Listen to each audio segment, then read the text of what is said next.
Hi everyone, and welcome to week 10 of this cybersecurity course.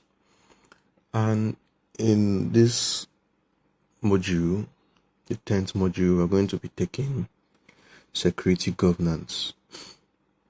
So, security governance is the managerial aspect of cybersecurity, and just to manage expectations, do not expect to see anything technical in today's lecture, today's tutorial. So, this is the aspect of security that manages the technical aspect. This means if you have a security governance officer, sometimes the information security officer as a job title, what you are doing is mostly managerial, okay, and you are reporting mostly to senior management, okay. So the thing is this: senior management primarily understand the technical complexities that come with cybersecurity that are involved in security operations, and what you need to do is to communicate to them in a very high level language so that they can understand what's going on, what's happened, and what should happen soon. Okay, so we're going to dive into the course now. So, what is security governance? It's a set of responsibilities and practices exercised by executive management with the goal of providing strategic direction, ensuring that objectives are achieved, ascertaining that risks are managed appropriately, and verifying that their enterprise's resources are used responsibly. I'll take that again. This definition is from Science Direct.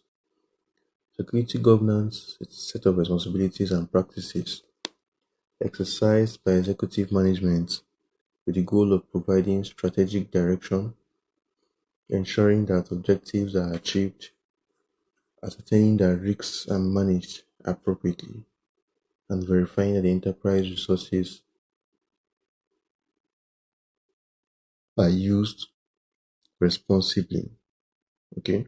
So once again, this definition is from Science Direct. So like I said earlier, um, security governance is the managerial aspect of cybersecurity. Okay, and usually involves senior management. Senior management is ultimately responsible for information security in an organization. So take for example, if you've heard of the hack that happened in Yahoo a very long time ago, I think that should be 2016, 2017 thereabouts. After this hack happened, the it affected the position of the CEO or the then CEO, okay, and also Uber.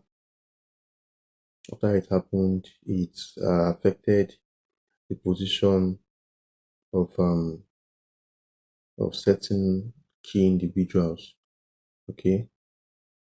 Facebook too comes to mind.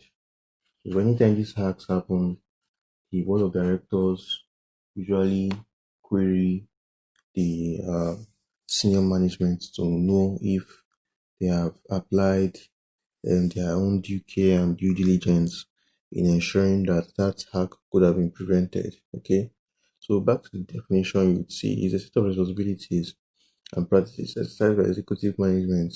It provides direction. So usually there's always something called an information security program. Okay, and it has objectives. Okay, it has controls that are deployed to ensure that risks are managed.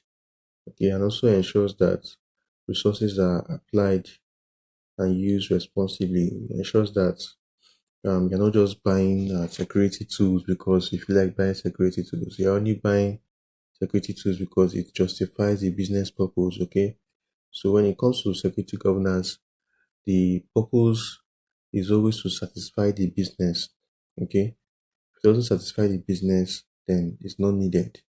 Okay, so I'm talking about deploying tools and employing probably consultational services. Okay, so you must ensure that the objectives for which you bought that tool, probably an antivirus or a firewall, is achieved, and that the risk that is meant to be managed and mitigated by buying that tool is also being managed and mitigated appropriately. Okay, so this is just a bird's eye view of what security governance is. So, for instance, if you have a firewall purchased in an organization now, management may not really be interested in the IP addresses that are trying to hack the organization, but they want to know things like, um, let's see, number of attacks blocked, just a very high level um, statistics. Okay, number of attacks blocked, ratio of number of network traffic blocked to uh, traffic allowed. Okay, so you need to report in business terms when you're writing reports, when you're communicating to senior management about what has been established already. You need to communicate in business terms. You need to ensure that management understands what you are talking about, and they don't have to call you back to explain one of the things. Okay, so what senior management usually does is they're the ones that approve resources for, or probably funds for resources. Okay, so if I need to buy a data loss prevention tool, to write to senior management, and they are the ones who approve the budgets to ensure that money is released and that tool is purchased and implemented in an organization. Okay, what's compliance? Compliance means being aligned with industry regulations, guidelines, and specifications. Okay, the crucial part of security governance, as accountability can only take place when employees are properly taught the rules, standards, policies, and regulations that they need to adhere to. That definition is from InfoSec Institute. So let me put that definition again. Compliance means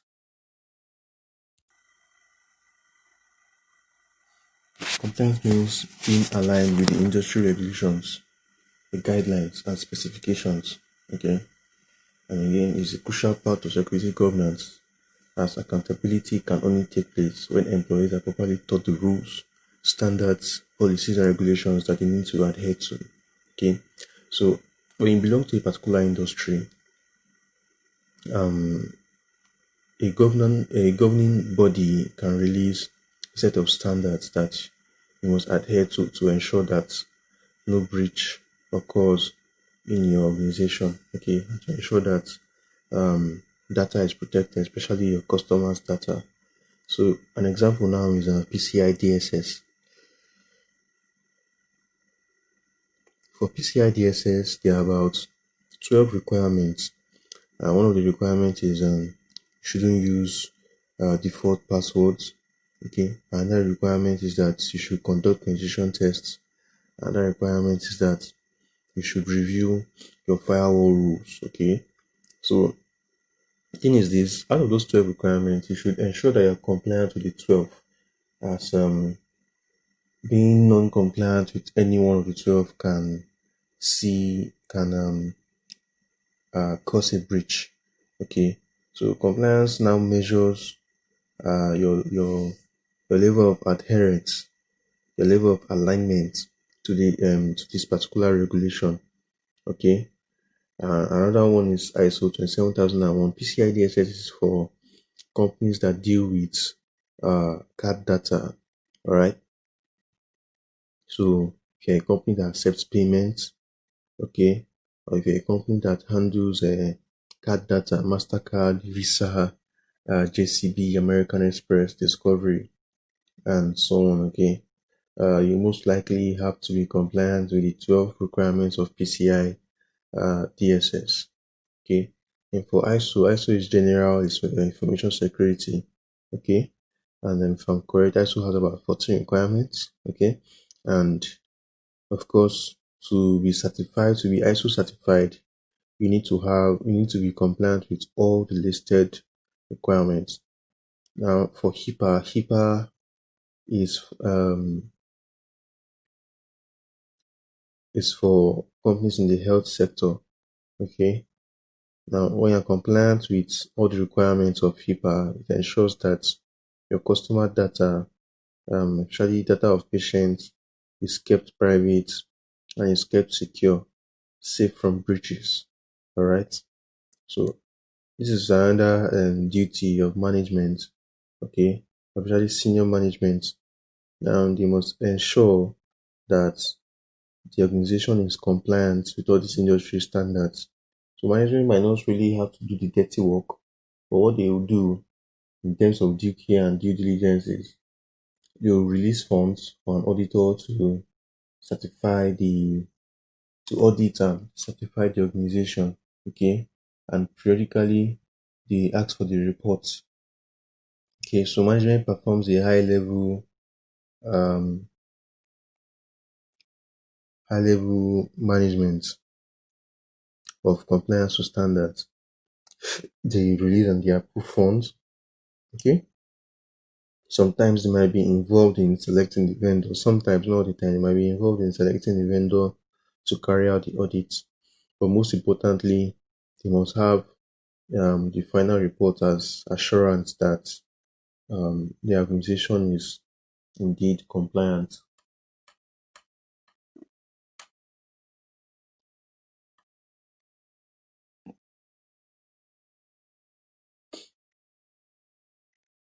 So now let's look at cybersecurity controls. Okay. I remember we spoke about information security program. So let's say you've been hired as the chief information security officer in a particular organization. All right. Now, one of the first things you should do is to uh, make inquiries about the current information security program. Now, you want to know if there's a program existent at all. Okay. And if there is one, an already existing one, you want to know the content of the program, you want to know how far they've gone, because achieving specific milestones in an information security program um, gives the senior management a level of assurance that the organization is secure. Okay, and most of the time, information security program, not even most of the time, all the time, it involves deploying controls or safeguards to reduce risk in an organization. And these safeguards must be in support of the business. If any safeguard does not support the business, it's a waste. Okay, so I'll give you an example. In the internet banking department of a bank, you must have safeguards like, let's say, an anti-fraud solution to ensure that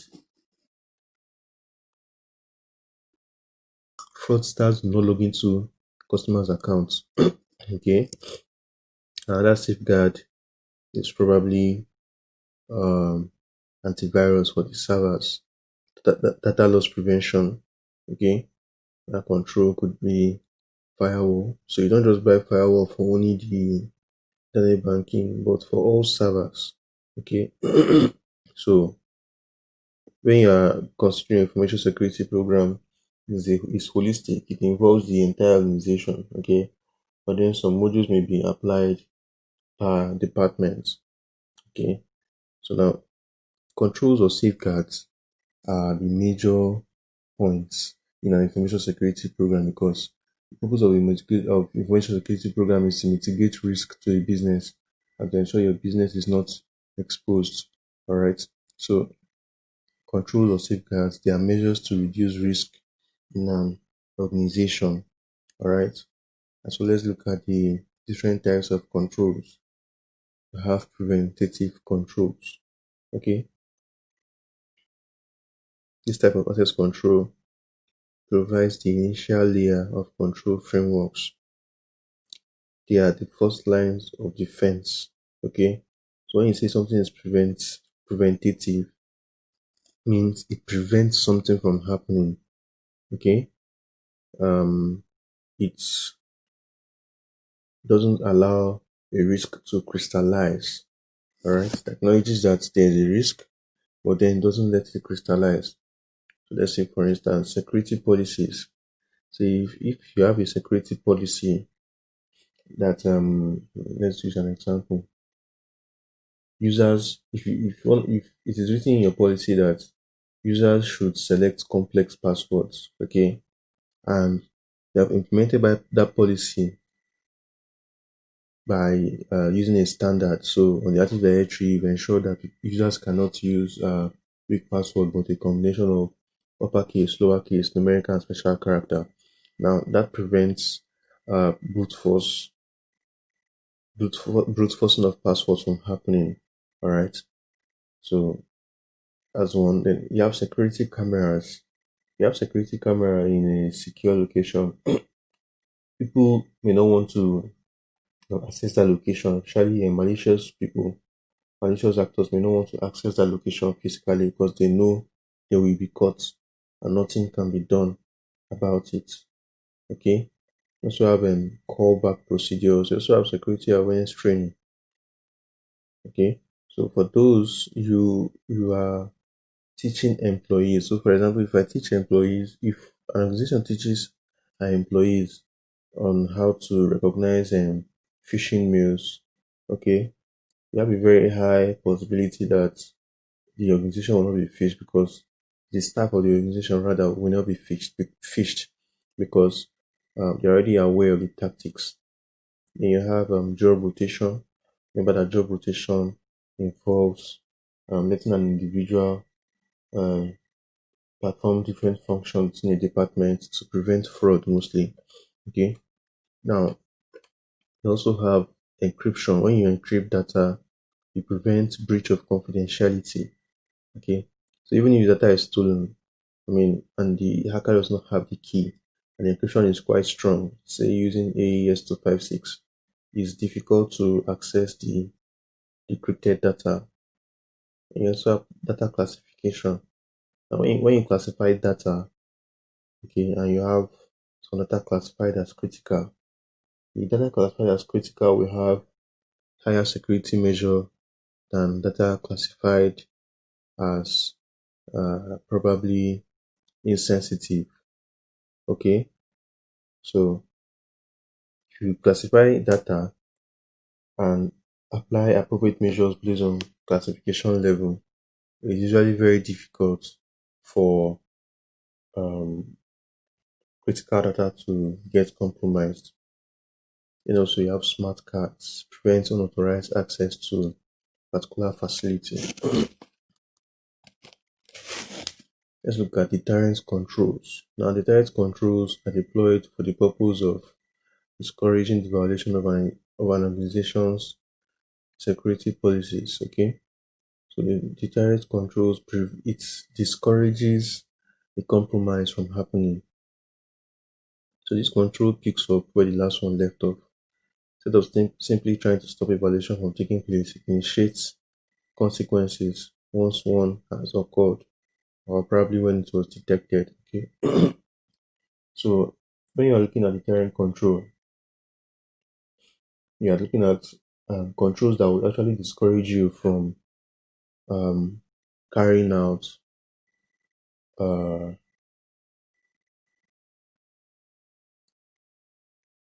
malicious activity. All right.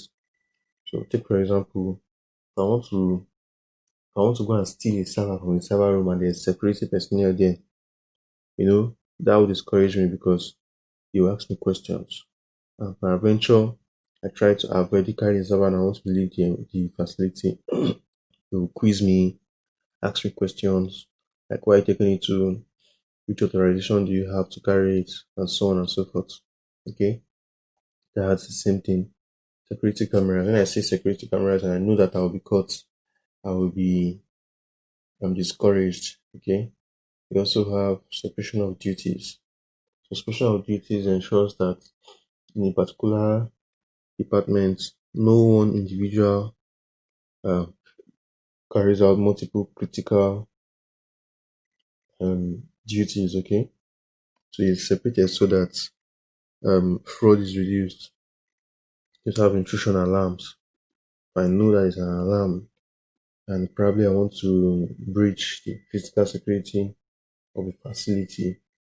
It discourages me. Awareness training, especially when awareness training comes with consequences. If I know that when I probably try to move data, sensitive data using my email to a private email, I know that I'll be caught and sanctions.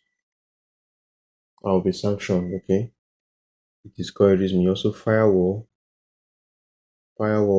encryption. These are all deterrent controls. When you see that there are technical controls that won't let you carry out a particular activity, it also discourages you.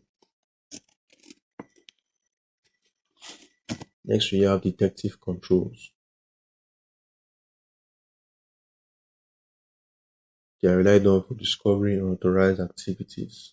Okay, so when compromise has happened, these controls are the ones that alert you and let you know that a compromise has happened. So generally, these aren't working inside of control frameworks in real time. They are deployed after the aforementioned activities have occurred. So some examples are you have logs, security logs. Logs are one of the most important detective controls because that's something that's happened. You can always refer to logs to know what happened. All right. Next, we have security cameras. Yeah. So after a compromise has happened, you can refer to a security camera to know who was responsible for particular breach of physical security. Intrusion detection systems, okay, both on physical and logical grounds. If there's an intrusion, probably in a web application, internet banking application, an IDS would alert you. Okay, and you have honeypots. So a honeypot is like a pseudo network, it's a fake network intentionally created for attackers so that you can study their tactics and know what they are after.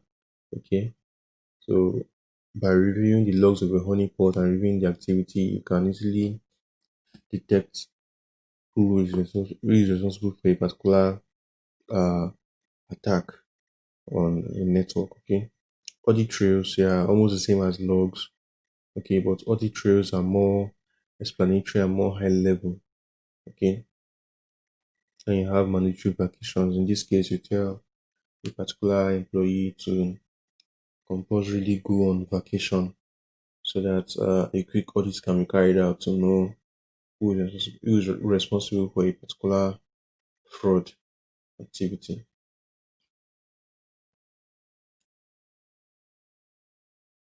Next on our list, we have what is called corrective controls. So this access control is entrusted with restoring systems to their original form after an unauthorized event has occurred. So um, detective and corrective come into play after the event has occurred. Detective finds out who is responsible or what is responsible. Corrective restores the system to the original form also after the event has occurred. Usually, corrective access controls have very limited potential to respond when these violations happen. Okay, so an example, you have alarms, you have antivirus. So probably is a malware activity on the system. Antivirus will deal with the malware and restore it back to normal operating state.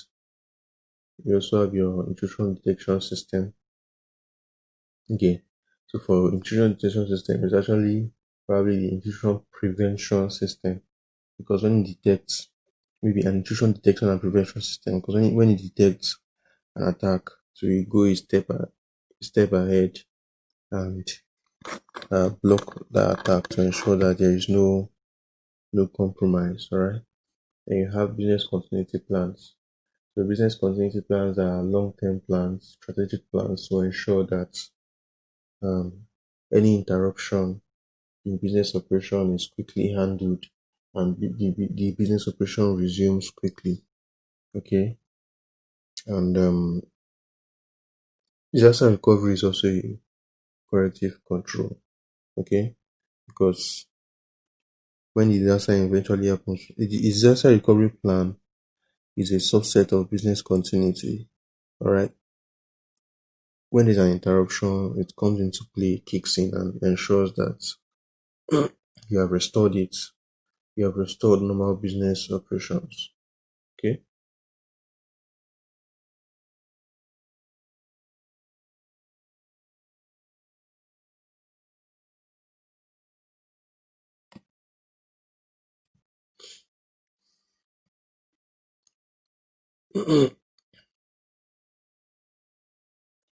Another is recovery.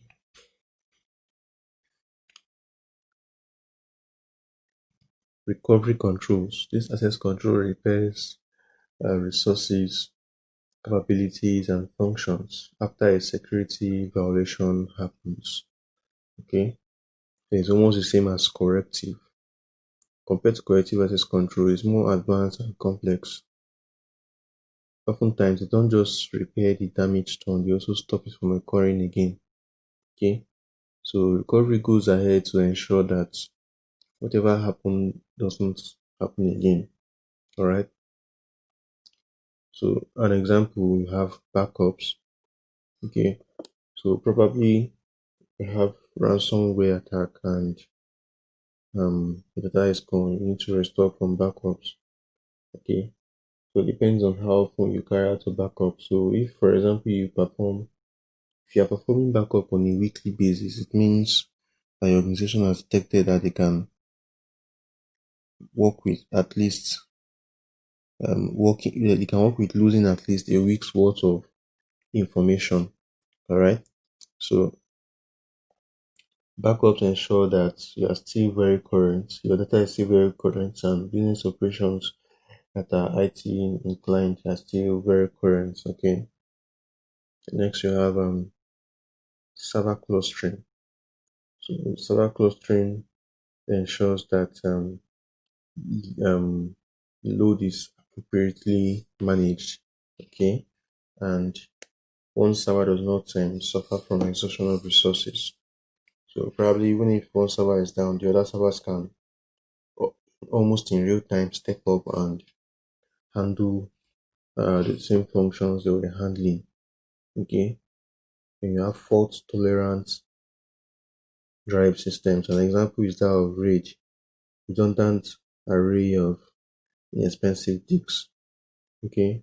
So what it does is that probably a disk or different disks are attached to a database to ensure that if one disk fails, the redundant disks can quickly step up and ensure continuous smooth operation without distorting operations. Okay. As well, database shadowing is a way of um, backing up your database so that if one database goes down, another database can quickly step in and ensure that business operations are continuous. Okay, you also have antivirus software. I mentioned earlier, prevents malware attack, sometimes saves the signature to ensure that that particular malware attack does not happen again. Okay, so remember that I was saying antivirus of two types. You have signature based antivirus and you have heuristic based antivirus. Heuristic or anomaly based antivirus. Okay,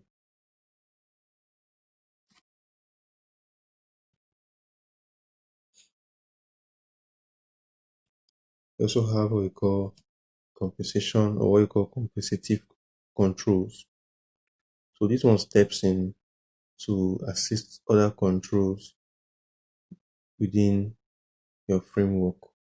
Okay, so it assists the other access control within your control framework. And computational access controls provide different options to assist with enforcement of your security policy. So there are cases where the particular control is not sufficient. So for example, installation of antivirus of no use of strong passwords may not be quite sufficient because the passwords can be compromised in a phishing attack. So a compensating control is to use um, two-factor authentication, okay, to ensure that even when the password is compromised, the attacker still needs to um, provide another kind of data to gain access to authenticate and gain access to the particular resource we're talking about. Okay, so that's an example of compensating control. So even in that case of two-factor authentication, you need to ensure that the two-factor authentication is something that is not easily guessable, and it's also good to use a time-based one-time password. So, for example, a six-digit PIN that is valid for 30 seconds and change and synchronize with a server, a token server somewhere, and changes every 30 seconds. Okay. Security policies provide a plethora of specific controls. Monitoring. Monitoring a control is compensating control because the control won't monitor itself, right? Personnel supervision. So you've deployed security guards. Okay, now is to monitor them, right? Then work task procedures. These are all compensating cybersecurity controls. Next, let's look at directive access controls.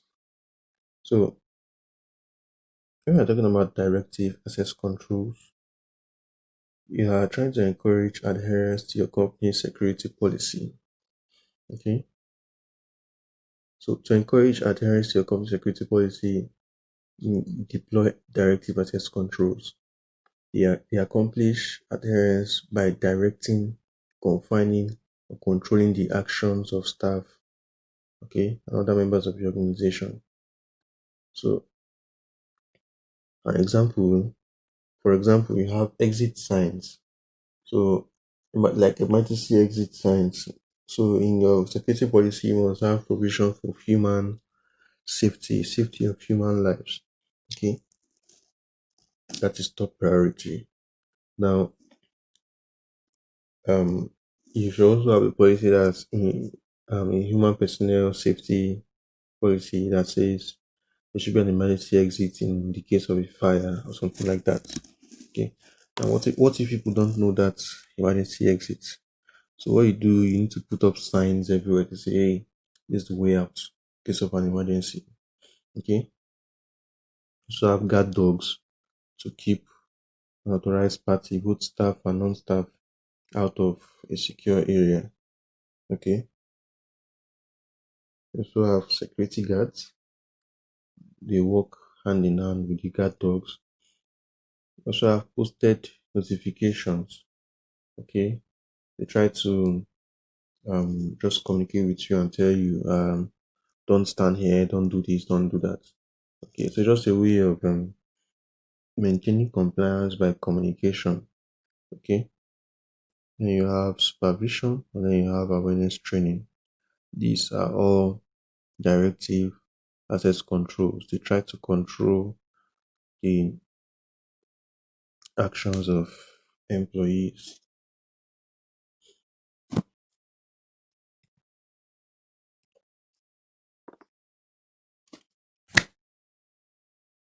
So next we have um, administrative access controls. These are the policies and procedures that companies use to enforce their overall control frameworks, and they are focused on two different areas: personnel and business practices. Okay, administrative access controls are mostly activities carried out by some staff in the organization to ensure compliance with control frameworks and compliance with standards. So, for example, background checks. Before you hire an employee, you need to find out first off all that he has written in his resume and all that he has applied to you. You need to validate it. You also need to validate that he's not going to be a rogue employee. He does not have past criminal records, and so on. All right. Also, you need to carry out security training for your staff to ensure that they are conversant with common attack techniques like social engineering, phishing, and co. Okay.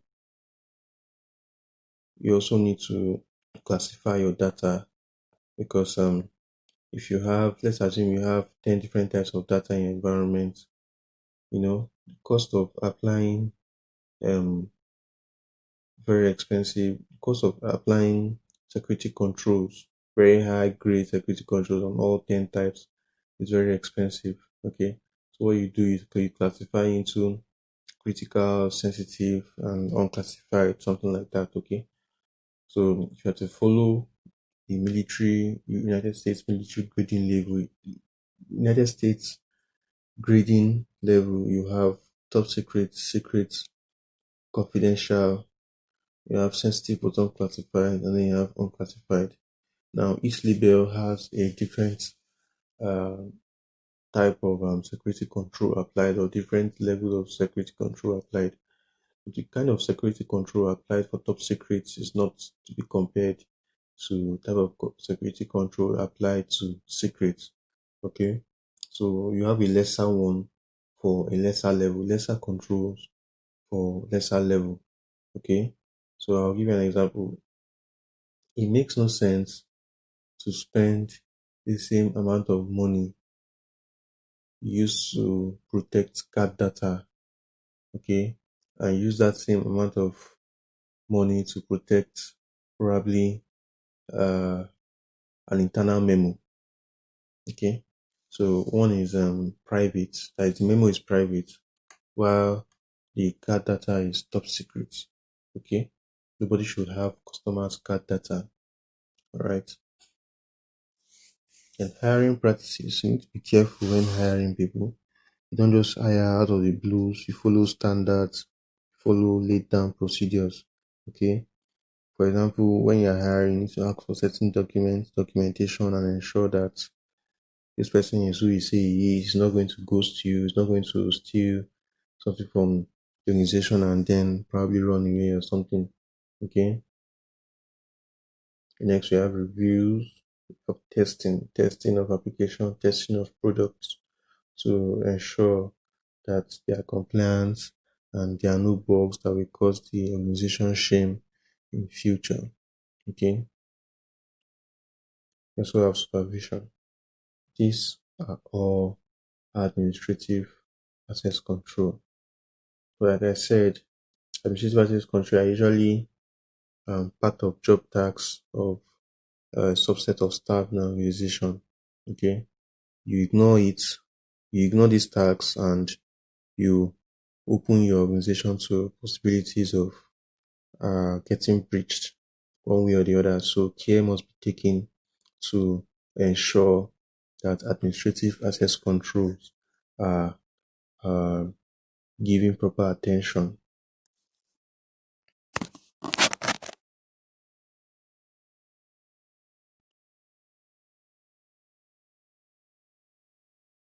Next, we have logical access controls. And we hardware or software that are used to manage access to systems and resources. Okay. They also work as protection for two important types of assets. For those two important types of assets, that is to safeguard software and to safeguard hardware. For example, protocols. Example of protocols, you have probably IPsec protocol for VPN. Okay, protects your access over public network to a private network. Okay, yeah, firewall will protect access to certain resources. Okay, you have constrained interfaces to ensure that not all users have admin rights on an application. So, for example, probably on payroll application, certain lower level HR staff may have just read permissions, okay, while higher level HR staff may have administrative rights, can add a staff, can remove a staff, and can edit the payroll information, okay. And again, you have passwords, okay, to protect access to probably software, yeah, and some hardware sometimes. Then you have smart cards. Smart cards, um, they are used to grant physical access to authorized parties, especially like physical access to like a data center. You just swipe your card, and if you haven't been enrolled, you are granted access to the facility. You also have access control lists. Access control lists grant subjects access to objects, okay, based on rules, already established rules, okay. Yeah. So finally, you have physical access controls. And in frameworks, they are actually physical barriers that prevent direct contact with sensitive, secure areas of the facility or the systems themselves. There are things like motion detectors. So any control that limits human access to a system or a resource is a physical control. Okay, motion detector. There are different types of motion detector. We have photo motion detector. It has to do with light. We have infrared. Okay, so once someone moves uh, in a secure facility that has these motion detectors deployed to raise an alarm to let people know that there are people in this facility need to come down quickly and check. So usually complemented with security cameras, okay?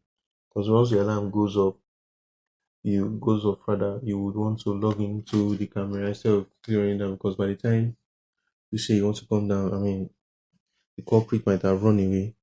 So it makes more sense to log into the security camera and view feeds. Okay. We have fences. Okay. Fences will prevent direct physical access to facilities. So you have a class one fence, which is like residential. A class two fence can be commercial, like a parking lot. Class three fence is industrial, like in a factory. Then class four is for highly secured areas. Okay. Then you have guards. Guards would ultimately prevent physical access by asking for your ID card, looking through it, and probably swiping your ID card to verify your identity before granting you access. And of course, we have doors, locked doors. I mean, this is basic physical access control. And you have lights to light up areas so that it's difficult to compromise physical facilities at night. Okay, you have sealed windows to ensure that it's difficult to break in. Okay, so most times because windows may not need to be open, the windows are usually sealed. Okay, because of HVAC, that is heating, ventilation, and air conditioning. So windows are usually sealed to ensure that the room temperature is maintained at a particular level. Okay. Next, we use swipe cards. So you want to gain access to a data center or another secure facility. Okay, you would have been granted access before now, before time, and what you just need to do is to swipe your card to let to authenticate yourself, and you're granted access based on pre-authorization. Okay, so let's go to risk management. What is risk? Risk is the probability that a threat would exploit a vulnerability. Okay, let's say for instance, again, You have an intelligence banking server. It's public facing. And the banking server has a vulnerability that allows threat actors to execute remote code execution and gain access to it from outside. So you have a risk of unauthorized access because a threat actor can exploit that vulnerability. Okay. And generally, cybersecurity management follows a risk-based approach. Okay. We are always concerned about likelihood of attacks and the impact of the attacks. Okay. You are also concerned about the threat actors and you are concerned about vulnerabilities, which is why a large portion of cybersecurity management is mitigation of vulnerabilities, not just system vulnerabilities, but other types of vulnerabilities. Having multiple doors that are unguarded is a vulnerability, so you can restrict it to fewer entrances that are secured by guards. Okay. Now, when risk has been identified, how the organizations respond. Some respond by accepting the risk, and of course, organizations accept risk when the cost of mitigating the risk is greater than the benefit of mitigating the risk. So, what if you are told that there's a risk of getting external mouse stolen, and what you need to do is to probably buy a particular lock that costs $200 per lock, so you can ensure that the mouse is not stolen. But the mouse itself costs like $20. It doesn't make sense to spend $200 to safeguard a $20 asset, especially when the asset is not bringing in money to the organization. It's not a revenue based asset. Okay, it's just a mere operational based asset, and when it's lost, can easily get another one. Can even have an inventory and have a lot to spare. All right. So another risk response is to avoid the risk. In this case, you are eliminating the risk by not engaging in any activity that will bring a risk to the organization. So if an organization wants to be a data center in a location that is prone to earthquake, okay, because they can't do anything about the earthquake, they decide not to be a data center there. They move the location to another place. They have avoided the risk, okay, of an earthquake, risk of business operations due to an earthquake. Earthquake there is the threat. All right. Another risk response is to mitigate the risk. This is where you actually deal with the risk. So if you've identified the risk of probably exploitation of a web application by threat actors, you can mitigate the risk by deploying controls like a web application firewall that inspects traffic for attack patterns and blocks traffic based on inspection results. Okay. And next we have what is called risk transfer. Here insurance comes to mind. So you're engaging in an activity that you really don't have control over. Okay. But it's a monetary based activity and can be insured. So this is where cybersecurity insurance comes to play with other premiums. So how do you manage risk? There are quantitative ways of managing risk where you assign a numerical value, okay, or probably even a dollar value based on impact. Or you can use a qualitative analysis where you use um, ratings such as critical, high, medium, low. The problem with quantitative analysis is that it may not be accurate, and the problem with qualitative analysis is that it could be subjective. Okay, so that's why people decide to use a mix of the two when measuring risk, because the output of that determines the risk response action. Okay, and you have business impact analysis. So with a business impact analysis, you are trying to discover which business operation or business asset is more critical to the organization. Okay, so the steps there, first off, you do an asset inventory. Okay, you do an inventory of assets and processes. Okay, and determine the um, impact of an attack on all these assets. Okay, so you rank them based on severity, and then you apply controls based on severity. All right. So how do you manage risk? First off, you categorize. So you determine the criticality and sensitivity of the information being stored, processed, or transmitted. Okay, and then you need to assign the security impact value, low, moderate, high, or critical in terms of integrity, confidentiality, and availability. Okay.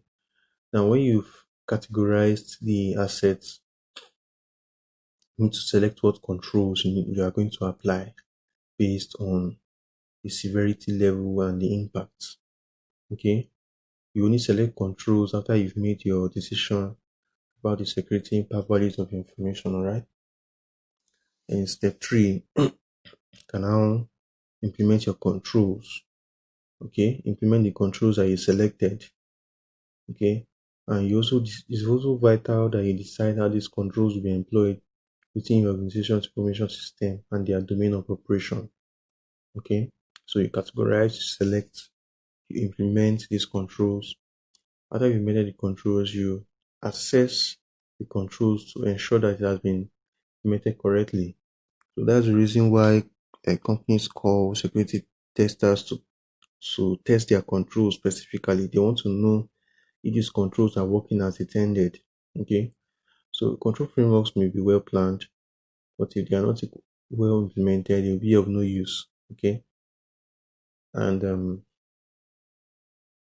must go on to operate correctly and produce the intended outcome in terms of securing your system.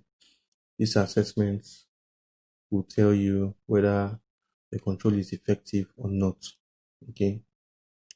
Now, in step five, once you determined the risk facing the operations of your organizations and individual, grant information system operations access based on your findings. Okay.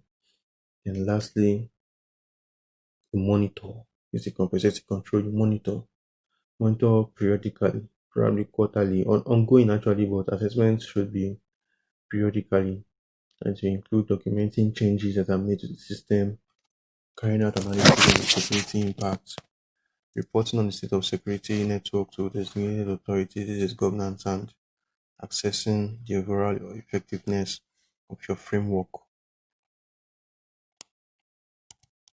So thank you very much for listening, and I'll see you next week.